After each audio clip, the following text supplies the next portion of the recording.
Hi சொந்தங்களே, எல்லாருக்கும் வணக்கம். இன்றைக்கி நம்ம என்ன வீடியோ பார்க்க போகிறோம் அப்படின்னு பார்த்திங்கன்னா, இந்த ஒரு வாரமாக எல்லாத்தாலையும் பேசப்படுற பெரிய பிரச்சனையாக ஓடிக்கிட்டு இருக்க லட்டு பிரச்சனையை பற்றி இன்றைக்கி நம்ம பேச போகிறோம். எல்லாத்துக்கும் மோஸ்ட்லி தெரிஞ்சிருக்கும்னு நினைக்கிறேன். தெரியாதவங்க இந்த வீடியோ பார்த்து தெரிஞ்சுக்கோங்க. லட்டு பிரச்சனையை தான் பார்க்க போகிறோம். லட்டில் கலக்கிறாங்க, விலங்குகளோட கொழுப்பை கலக்கிறாங்க, மீனோட எண்ணெயை கலப்படம் பண்ணி தான் இந்த லட்டே பிரசாதமாக திருப்பதியில் தரப்படுறாங்க அப்படின்னு சொல்லி கேட்கும்போது, அந்த நியூஸை கேட்கும்போதே நம்மளுக்கு பெரிய ஷாக்காக இருக்குது.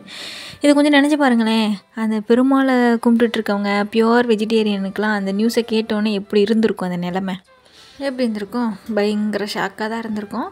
இது என்னடா பெருமாளுக்கு வந்த சோதனையா அப்படின்னு பார்த்திங்கன்னா, பெருமாளுக்கெலாம் எந்த சோதனையும் வரல. பெருமாளை நல்லா தான் இருக்கிற, அவர் பக்தர்களையும் நல்லா தான் வச்சுக்குவார்.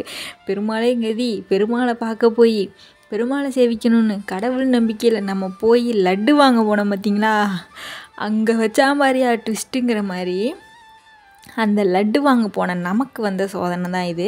இது வந்து சில பேர் நம்பினாலும் சில பேர் நம்பாமல் போனாலும் அவ்வளோ பெரிய இடத்துல வந்துட்டு சும்மா சாதாரணமாலாம் சொல்லிட முடியாது. சயின்டிஃபிக்கலாக ப்ரூவ் பண்ணி டெஸ்ட் பண்ணி அது வந்து ஆதாரப்பூர்வமாக தான் வந்து நிரூபிச்சிருக்காங்க.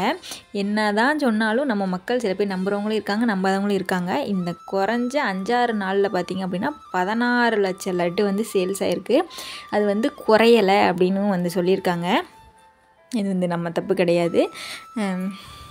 இதுக்கு என்னடா வழி கண்டுபிடிச்சிங்களா இல்லையா அப்படின்னு கேட்டிங்கன்னா, அதாவது அந்த நெய் கொண்டு போகிற டின், அதாவது அந்த நெய்யோட கம்பெனியும் மாற்றிட்டாங்க.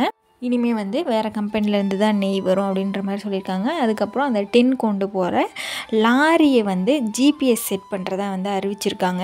எந்த இடத்துல வண்டி நிற்கிது, லோடு எந்த இடத்துல ஏறுது, எந்த இடத்துல நிற்கிது அப்படின்னு பார்க்குறதுக்காக ஜிபிஎஸும் செட் பண்ணுறதா வந்து சொல்லியிருக்காங்க.